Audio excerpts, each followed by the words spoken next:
you smell good. This is the scent I hear about. Does it smell nice? It smells so I don't know nice. what I smell like.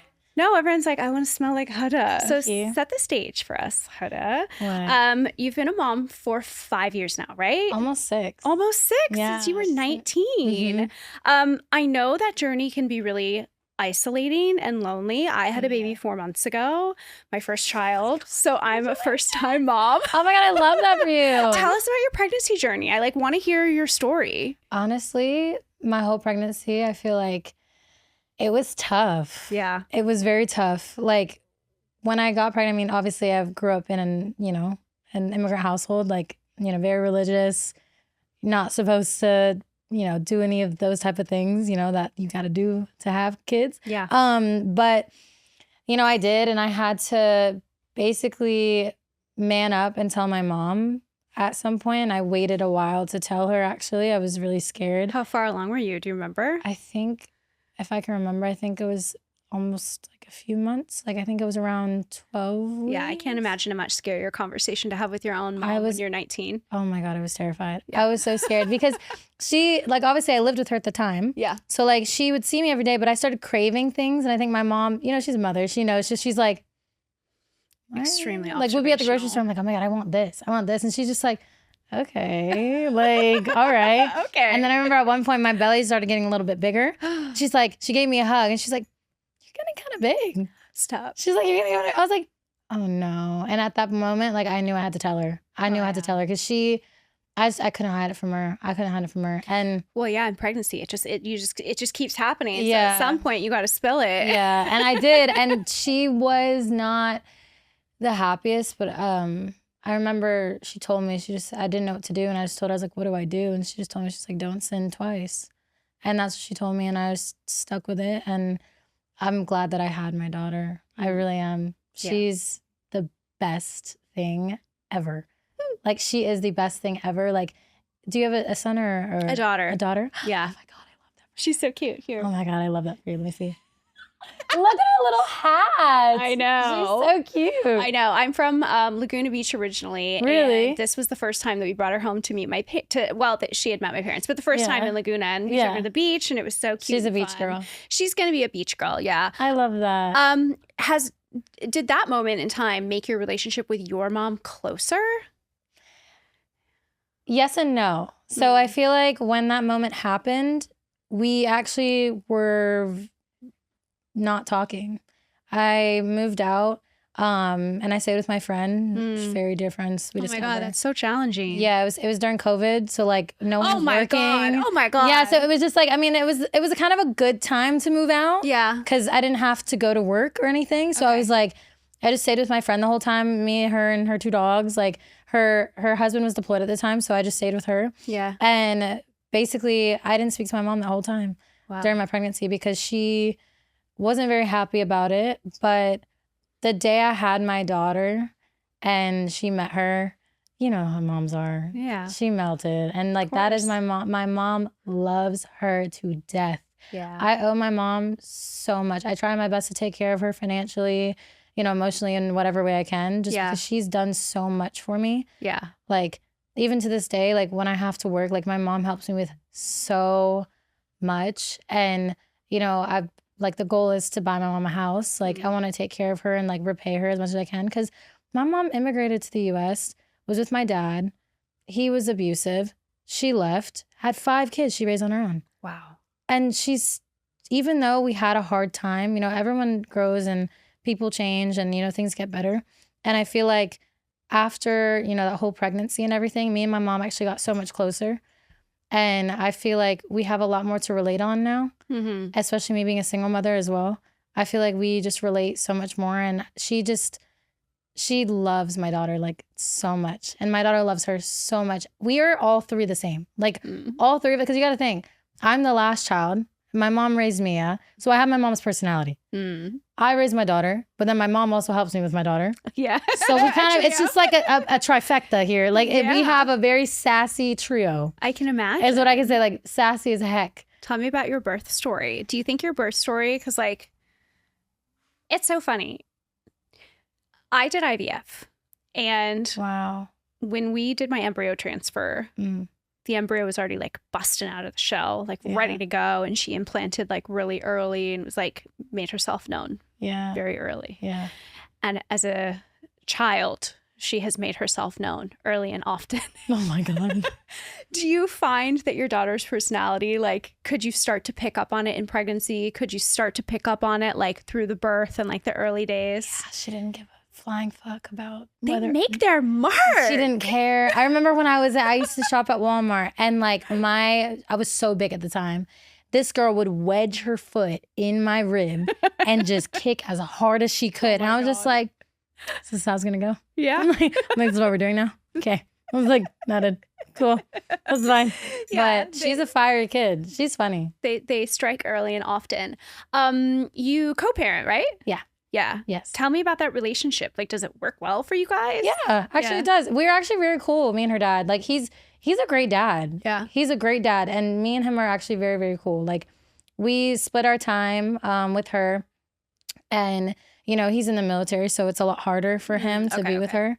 But I try to let him be with her as much as he can, because there's times where he can't be with her. Yeah, I understand. And it can be tough on her. It's tough on him, because they have a really good bond. And like he teaches her more about like the sporty side. Like he takes her to go play golf, like those type of things. Like she likes to do that type of stuff with her. Mm-hmm. Whereas like with me, she mainly like she'll go to the gym, but she'll do like girly things like her nails and makeup and that type of stuff.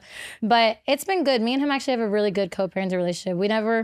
We don't really have like set schedules or anything. It's kind of like, hey, are you cool if I have her this weekend? I'm like, yeah. And he'll be like, hey, can you take her this week? And I'm like, yeah. That and sounds like an amazing relationship. Yeah, we're very chill, very cool. I'm curious how you guys like, because there's so many decisions you have to make as a parent. Yeah. And I feel like they feel really big when they're first coming upon you. Like my daughter's just starting to eat solids. And so my husband and I are like, what's going to be our method? What is she going to eat first? Oh my God. So I like things that you have to decide. I'm just like curious, like, how do you guys make big, impactful decisions together? Do you just talk about it and you often land on the same page, or do you primarily like make these decisions because she's with you more of the time? We have discussions. I think he really trusts my intuition as a mother. Yeah. A lot of the time. Because right intuition. Right. He does. He trusts my intuition a lot. Like when it comes to schooling, when it comes to activities, like we do have a pretty understanding level of like what's the best for her. Yeah. And I feel like we both agree to let her just express herself and do what she wants to do, like never forcing her to do something. Like if she tells me, hey mom, I want to do gymnastics, we both are like, all right, let her do gymnastics. Hey mom, I want to go play basketball. Okay, go play basketball. Like we let her have freedom. And I think that that's honestly the best way to do it, instead of like controlling every possible thing she does. Like I don't like to be like, you have to go and do this from this age to this age and you can't say no. Like I'm not like that. I'm very like, express yourself, be creative, have fun. I'm a cool mom. You're a cool mom. I'm a cool mom. I love that. I'm very chill. Tell me what your first year of motherhood looked like, because I'm in my first year of motherhood, and a lot of the people that listen to this show and are like chatting with me in my DMs are new moms, and it's really hard to be a new mom. It's so hormonal. Your body is going through so many shifts. There's an identity change. So like, bring me back to year one of Huda as a mom and tell me like what your life looked like then. Very tough. Yeah. Very tough. Wow. I remember when I first had her and I got no sleep at all. She would cry constantly. And like she had everything she needed, but she would cry and cry and cry and cry. And I remember there was one day where like I started crying because I was like, I don't know what to do. Like I was crying. I was like, I don't know what to do. Like she's not stopping to cry. And I feel bad. Like, you feel bad as a mother, and especially in those early times when your child's crying and you can't help them. Well, it feels primal and you feel helpless. Yes, you do. And so like at that time, I remember she had like the toughest time sleeping, and it was just really hard. And I remember my mom, she's like, Huda, put her down, go to the living room for 5 minutes, breathe, and then come back. I'm like, okay. And so I did that and she calmed down and everything was fine. But like during that time, it was really hands-on. And, I just tried my best to help her develop as much as she could while also not taking care of myself necessarily. Yeah. you kind of lose yourself, I feel like. I mean, I definitely did in those first early days. Yeah. And like, I wasn't getting my nails done. I wasn't, doing my hair. I wasn't working out. I wasn't doing anything. But I tried at like towards like the halfway year mark, I tried to start, taking care of myself again. I was like, I'm losing myself here. And I was like, I need to do better. So I would like do home workouts with her. And like she would be napping for maybe 30 minutes and I would pick her up whenever she was awake and I would do squats with her. And like I would try to do whatever I could to take care of me, but also take care of her at the same time. Because at the beginning I was like, okay, her, right? But then you have to also sit back and remember, you can't take care of her unless you're taking care of yourself. Yeah. So that I think a lot of mothers need to remember is like, still take care of yourself because your child needs you and you need to be there for yourself in order to be there for your child. Yeah. I think that's like the shift where I'm at personally right now because I had Nell 4.5 months ago. Yeah. And yeah, the first 3 months are so hands-on and so intense. Yeah. Thankfully, my child is a good sleeper, but she has a very severe dairy allergy. So everyone gets something. Everyone has their Poor thing baby. and struggles in their own unique way. Yeah. And ours is with feeding, and it's really, really tough. But she sleeps all of a sudden from 7:30 p.m. to 7 a.m. I remember when my daughter got to that point. Oh, it was great. It was great. Magic. It was amazing. And all of a sudden, like my husband and I are looking at each other and we're like, okay, this is like getting a little easier all of a sudden. And it's dawned on me that it is time for me to start taking care of myself again. And so all of a sudden I'm like at the doctor's doing, iron infusions and like trying to figure out like, okay, like do I start exercising it? Literally, I was holding her yesterday and I literally tried to do squats holding her, just randomly standing in my husband's office for the first time I've done exercise in like 18 months. I'm not kidding you. And it was so hard. 3 squats. I was like, I'm done. I'm done. You got it though. You're fine. You're fine though. Well, I had a C-section and my recovery has been like very slow. I know that hurts. So even still getting up off the floor now, I'm like, holy shit, this is hard. Getting sliced through is hard. Oh my gosh. But we're getting there. Was it a planned C-section or was it not planned? It was sort of both. So I had very bad gestational diabetes. I had to take insulin during my pregnancy to control the gestational diabetes. And so you're tough. You are. We do a lot over here. Wow. I have like very weird medical mysteries happen to me constantly and I cannot explain it, but I am just like, there's constantly something. But you got through it. I got through it. Yeah, I got through it. I retained placenta after I gave birth. I had to have it taken out 3 months later. It was just like a very weird ride. Anyway. But you survived all of it and your child's healthy. You're right, Huda. That's good. You're right. That's good. Okay, real talk. I'm 5 months postpartum and I've been very honest about where I'm at. And right now I'm like about getting my pink back. I mean that literally, getting my levels back to where they belong, hormones, thyroid, iron, all the stuff that goes sideways after you have a baby. I showed you guys that I was getting an iron infusion the other day. And here's honestly what I have figured out super fast. If you're trying to fix something in your body, but you're not tracking your blood work while you do it, you're basically flying blind, which is exactly why I'm into our partner Rhythm. Rhythm is the world's easiest blood test to figure out what's actually happening inside your body. You take it in 2 minutes at home with no needles. It's this little device that you peel and stick on your arm. You draw a small sample, you mail it to your lab, and you get results back in 3 days. Old school, you have to go to the lab maybe once a year, get a snapshot, file it away. I mean, it's just so annoying to have to go to the lab. And with Rhythm, I can test every single month and watch over 30 biomarkers move or stay in place. Who knows? Cholesterol, inflammation, hormones, metabolic health, all of it. I did my latest test and I'm not exaggerating. The kit showed up. I drew my blood, 2 minutes, and the results were just up there within 2 days. The portal makes sense. And they have an AI health coach that walks you through your numbers and what to do about them, which is really, really cool. And I really am focused on my iron numbers, as I mentioned. So I am watching that month over month. Rhythm is only $79 a month. It's a fraction of traditional lab testing. It ships right to your door and you can cancel anytime. Right now, Rhythm is offering our listeners 15% off your first month and free shipping at rhythm.health/goodmom.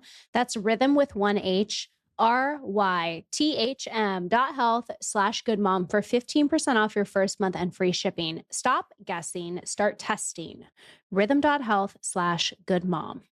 So, Bon Charge, I am very into right now. It is a holistic wellness brand with this whole range of evidence based products built to optimize basically every area of your life. It is grounded in science, but inspired by nature. And it kind of blends like ancestral principles with modern innovation to support how your body is actually meant to function. They do everything from blue light blocking glasses to red light therapy to EMF solutions, all kinds of cool stuff. And since I am no longer pregnant, I am postpartum, I can do all of this fun stuff again, which makes me feel so excited. And my favorite thing that they make is the red light face mask. I have been wearing this thing around the house and my husband keeps laughing because he keeps catching me wearing it. But like, I love it. I'm 5 months postpartum and my skin, like, it is tired. Let's just say that it has been better.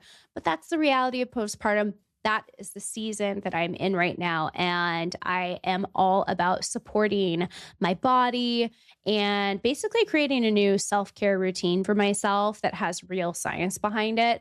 And like that is this red light mask. It combines red and near infrared light that goes into the skin layers to support cellular energy and elasticity. And it targets the look of fine lines and uneven tone while supporting firmness. And the part that sold me, you wear it for as little as 10 minutes a day while you do like literally anything else. I did it. I wore wearing the dishes the other day. It was incredible. So it's like part of my wind down routine, right? Like I literally wore it in bed the other night reading a book. I'm like back into reading all of a sudden as part of my postpartum healing energy. I've been reading books again and I love the Bon Charge and wearing it while I am reading. It is absolutely amazing. I've been using it for a little while and my skin feels firmer and smoother and I've like got some radiance back, which after 5 months of newborn life, it really feels like a small miracle. So a few things to know. Bon Charge ships worldwide and fast shipping is free on every light face mask. It comes with a 12-month warranty and it's HSA FSA eligible so you can save up to 30%. That is cool. Go to boncharge.com and use code GOODMOM to save 15%. That's BONCHARGE.com. And use that code GOODMOM, 15% off. That will tell them that you heard about it right here on Tell Me I'm a Good Mom. Okay, everybody, thank you. Ever end up feeling like mom guilt at some point? Like, do you ever feel mom guilt when you're taking care of yourself? You know, I have become so acutely aware of the fact that I have to recover myself and that I have to start investing time and energy into that. Otherwise, I'm going to continue to suffer. My mental health is going to suffer. And then my whole family will suffer as a byproduct of my suffering. That's a lot. Do you know what I mean? And so you have to be willing to take steps for yourself. Yeah. And that is what I have learned just in the past few weeks as I'm trying to heal my body and like really move forward. Yeah. But it has been such a remarkable shift for me hormonally and physically. Like, and the doctor even warned me about it. Like, she's like, even like when you PMS, like you will be PMSing at a level 10 because your pregnancy hormones just have not everything needs to stabilized in your body regulate. yet. It takes a while. It takes a while. That's why people get like postpartum depression, baby blues. Like people get all of those things. Like I had postpartum depression. Yeah. Yeah. Everybody really has tough. postpartum depression. It was so tough. It was so tough. Because at the time, like I just felt like I wasn't doing anything right. Do you know what I mean? Yeah. Even though I was, yeah. like obviously looking back now, I was, but like at the time you feel guilty for XYZ. I think that your brain can latch onto things that are not really real or not really relevant. And it causes you to like spiral out and it causes, you know, this like pain and discomfort. My variety of postpartum depression is that like everything is okay, but I'm still just kind of like not feeling great yet. Yeah. You know what I mean? Like nothing. You don't understand wrong. why. Nothing's wrong. I'm just like, I just don't feel great yet. I understand that. And I think a lot of people feel that way too. Yeah. There's so many like brands of postpartum depression. Yeah. It's like, which one did you get? I know. But like, that's always why I feel like you just have to sometimes slow down. Yeah. Sometimes you have to slow down. I think people are always in a rush to be perfect and like feel perfect and be perfect. And I think we just have to remember, slow down a little bit, relax. Let nature take its course. Like, let God handle things. Like, I try to always remember that, especially even to now. You Gen Z are so calm. Trying. The millennials are very wound up, but the Gen Zs are like, whatever's going to happen I'm is going to trying. happen. I've tried to let go and just like kind of let things happen the way they happen. Yeah. I think it's also just, I don't know if you believe in God. Do you believe in God? Yeah. I think also just getting closer to God and just letting him handle things. Everything happens for a reason. Like sometimes you just have to remember that everything happens for a reason. Like you can't control everything. And like, why worry about things you can't control? You know?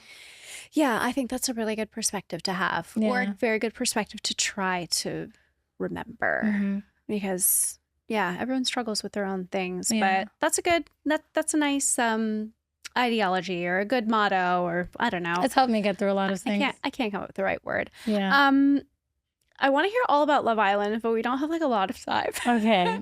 But I also know that you have a single coming out on Friday. Yes, I do. You're embarking on your musical career. I know, I'm excited. So cool. I know. It's something I've like been interested in since I was like a child. Tell me about the Love Island to musician pipeline. Like, how did this happen? So, well, actually, before I even went on Love Island, when I was in like high school, I used to post videos of me singing, and they actually blew up. Ah, Yeah, and she's then a star. I know, but I was like, I love to sing. I love to sing. Sing for us right now, well, you don't have to, girl. But but like I love to sing like my whole life, and basically I blew up off of singing. Yeah. And then after I had a child, I thought that like my whole life was over, really, which obviously it wasn't. I can imagine at 19, you would think that or feel that. Yeah. Yeah. Obviously, but look at you now. I know. Look at you. If I would have looked at myself like 5 years ago, I would have never thought that this was my life. Yeah. I would have never thought this was going to be my life. And sometimes you just have to tell yourself that too, is like, you might think life is bad right now, but you're going to look back at this day 5 years ago and you're going to be like, I can't believe I thought that that was bad. Like, I can't believe I thought that I was a failure. I can't believe XYZ. But off topic. But basically, I blew up off of that. I like that. I blew up off of that. And then after I had a kid, obviously I thought everything was over. So I wanted to do fitness content because I wanted to bounce back and like treat myself. And that's why I always say like taking care of yourself is so important. And when I say like, you have to take care of yourself. You have to remember to take care of yourself because your child's looking up to you. If you're not taking care of yourself, who are they looking up to? Like, do you know what I mean? Yeah, of course. I feel like you should always take care of yourself, especially because you're setting an example and you want your child to see it's important. Self-care is important. Like those things are important, especially for your mental health. And I feel like at the time I thought it was over, started taking care of myself, did fitness, then obviously did the show.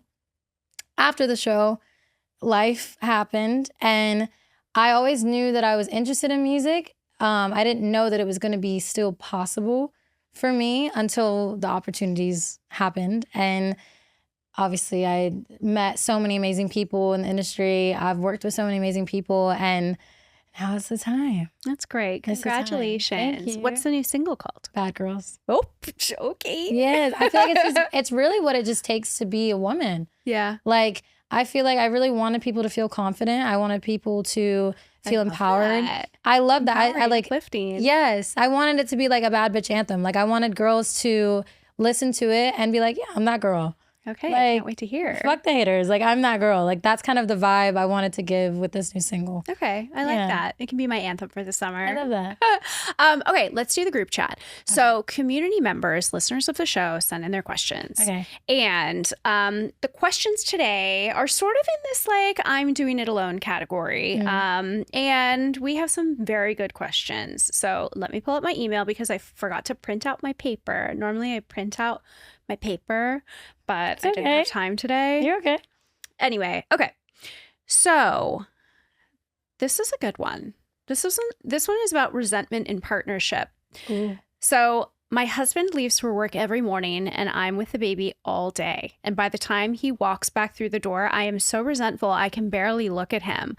I know he works hard for us, but I'm working hard too and nobody sees it. How do I stop letting this resentment poison our marriage? I understand that so much because I kind of lived through that a little bit. Like I understand what it feels like when like your partner goes and works all day and like you're with a child all day and then they come home and they're probably playing a video game or taking care of themselves and you're still taking care of the baby. Yeah. It's tough. I will say a conversation doesn't hurt. Letting your partner know like, hey, like, I know that you work a lot, but I still want to feel appreciated. Same way, like, you would want your partner to feel appreciated, doing little things to treat them or make them feel good. I think having a conversation with your partner can go a long way. And if they don't give a fuck and they don't care, I'm sorry, but I don't think that's the right person. Yeah. Like, right. I think what happens after this person's conversation with her partner probably determines the outcome or the next steps, right? Yes. Because if she voices it and the feedback is like, or the, if she voices it and the reception is not what she is looking for, and like the support that follows is not what she's looking for, that's like 19 red flags to me. And then it's like, oh my God, like you have to save yourself. But on the other hand, I think that a lot of new parents, they're like, we all do this. We read a few books, but nobody really tells you everything that is involved. And you have to get into it like a little bit to really understand what it totally looks like. And I think that the ad hoc approach can lead to this kind of stuff, right? Because like moms typically are the default parent. And so they like take on a bunch of stuff and they take on the mental load of it also. Yeah. And the husband or the man usually like goes to work and comes home, and their lives don't change that significantly in for a houses lot like of people. that. Yeah. For a lot of people. Yeah. But I think that there is a lot of merit when you are a parent, whether you're welcoming a new child or you already have a kid, at sitting down with your partner and like, what is everything that we do to run our life and our household? Having a system. Having a system. Having a system is so important. Who is doing what right now? And is it 80%, 20%? Yes. And how to make it more equitable. It's even harder to balance continuing a romantic relationship with your partner, I feel like. Yeah, through a period of resentment. I think it's really tough. Yeah, I think also just making sure you have time not only for yourselves, but for each other. Yeah. I think that would help a lot. Yeah. Honestly. But I think like it sounds like this person is like, it sounds like her husband is not taking the initiative to do stuff. I think also another thing is like when people just expect their partner to do stuff versus like when you verbally say, hey, I need you to do this. Hey, this would make my life easier. It's kind of expressing that you want something. Yeah. Because sometimes men don't understand. Again, the Gen Zs, they're calm and they're brave. Sorry, but this is just how I think of it. Because like I feel like sometimes guys just don't know what the hell you want. Yeah, well, not just men. Nobody is a mind reader. No, not at all. You always have to verbalize everything. 100%. And if they don't like it, yeah. My husband tells me, he's like, if you need me, like, speak to me, tell me. Yeah, guys don't understand. Guys are not as emotionally in touch as women are. I feel like girls, we kind of understand all the little things and like we pay attention to everything. Now, maybe not all men, but a lot of them that I've met, I feel like sometimes they just don't pick up on cues. And I think a lot of guys kind of need that like initiative, like verbal, hey, can you do this for me? Direct. Also, guys like to help. They do. Men like being helpful. It makes them feel manly. I couldn't agree with you more. Yeah. Like my husband loves being a dad and he loves being a true partner in our home. And yeah, I love that. I would struggle if it wasn't that way. I think that's why we're getting questions like this, because any human would struggle, when they're not feeling seen. Yeah. Okay, another question. Guilt about hiring help. So this person just hired a part-time nanny so she could get some hours back for herself. As she should. And she cried the first day that the nanny came. It's guilt, isn't it? She feels like she's failing, like she should be able to do this on her own. Is it normal to feel this guilty about needing help? How do I get over it? I don't think anyone should feel guilty about getting help at all, ever. I don't think so either. Ever. Like, I understand. I don't know how early on she is. Yeah, she doesn't say. She didn't say, but like that also probably takes a role in how she's feeling right now. Because I know people that have like night nurses, like they have people that help them a lot, but it helps so much, especially not only with taking care of yourself, but like if you have a partner. And then, like I said before, like taking time to be able to be with your partner. Because when people have kids, I think that's when a lot of arguments start for a lot of couples. And I think that it's because they don't have time to be together because there's always, their child's there. And I feel like it's okay to get help. It's okay to take the load off a little bit. You shouldn't feel guilty about it. And it doesn't matter if you can do it on your own or if you can't do it on your own. Everyone's different. You can't compare yourself to another mother. Like if you see anyone online that they're doing everything on their own, it looks like it's so easy. Stop comparing yourself to other people. Don't do that, because maybe you have your own trauma and processing that you have to do versus them. Like, you don't know. You don't know what they're going through. You don't know if they have help behind closed doors. Like, never compare yourself to other people. Yeah. And just be okay with the help. Like, I think it's okay to get help. Huda, you're like so calm, and you have like really like nice opinions on so many things. Thank Have you you. like learned how to be, have you learned these life lessons because you were on reality TV and because you're on the internet? I like to read Oh, you like to read. about a lot of stuff. Like, I love reading articles and like just I like watching videos educating about certain things. I think it's great. And I just feel like being able to take care of yourself is so important. Like, for example, with my daughter, like, she loves self-care because I love self-care. But self-care helps you calm down so much. And I'm so big on self-care. I'm so big on just mentally taking care of yourself. It's super important, especially with me, how hectic my life is and how hard my life can be. Yeah. It's so important for me not to lose myself. Well, I think it's really impressive. You're very like emotionally in touch and insightful for somebody that has a crazy life. And I think that that is really impressive. Like, I think it's regardless of age, Yeah. you know, some people have a crazy life forever. They're in the public eye forever and they never have like the moment of enlightenment. Do you know what I mean? But you are enlightened, it seems. Yeah, I try. I think it's just because I think I would lose it if I wasn't. Yeah. I also have to say to this mom who wrote in, I don't think that moms are supposed to be doing it alone. We used to live in villages, in communities. We used to live in multi-generational family It takes a village homes. to raise, you know what I'm saying? It takes a yes. village. It is like, I was talking about this on another episode with this data scientist, Emily Oster. Yeah. And I was like, mothers alone at home is an accident of the 19th century and industrialization and like the modern family unit. And I just think that you need to remember that aloneness as a mom is, I don't think, the natural state. And so feeling like you need help or feeling like you are like feel guilty for actually receiving help is totally normal. Like, we're human beings. We need each other. Nobody can do it alone. Yeah. And that is just like case in point. Exactly. Okay, let's do one more question. Okay.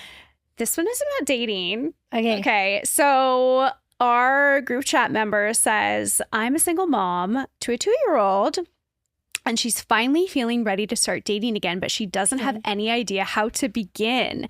First, how do you tell someone you have a kid? How do you protect your child while you're still putting yourself out there? How do you date without losing yourself?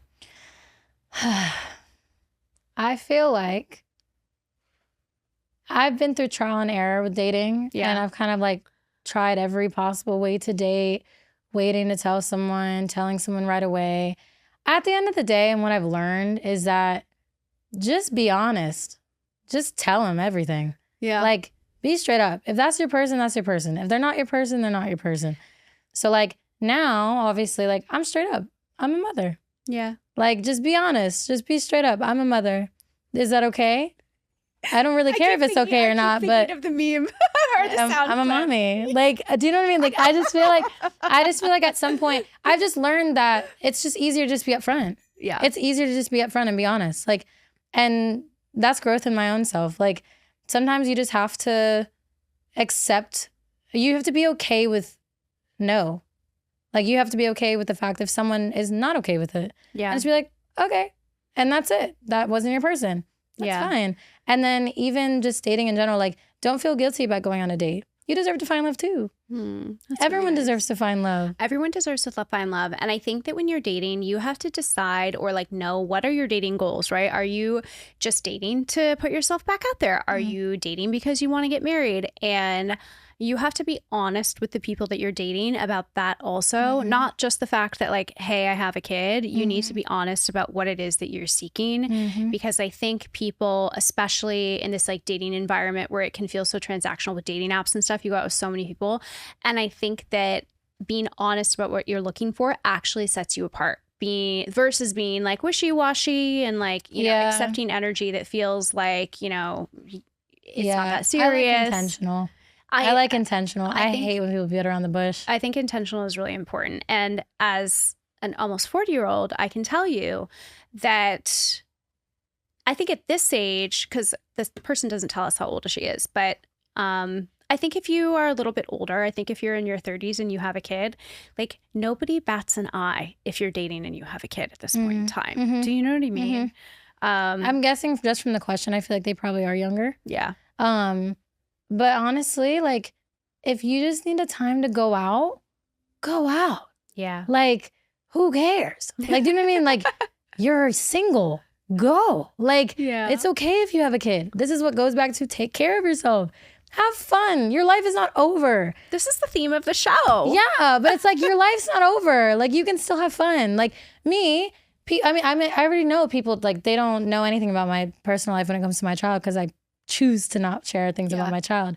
But like, it doesn't matter to me. I don't really care about it online, especially when people say things about me being a mother. Like, people don't know things because you can't, you know, have an opinion on something you don't know about. And I think that, like, me, myself, I choose to still take care of myself, but I also take care of her. I have a great relationship with my daughter. Yeah. Like, and I still take care of myself and have fun and do things that I want to do. I'm 25. Okay, see, moms, you can do it all. Like, you can still have fun. Doesn't mean you're a bad mother. Yeah. Does not mean that at all. But yeah, I think she should just have fun, enjoy yourself, be single, but you can still be present as a mother. I think there's nothing wrong with that. I think that there's at all. Plenty of time in the day to all of those things is what I think, especially once they start napping and sleeping overnight.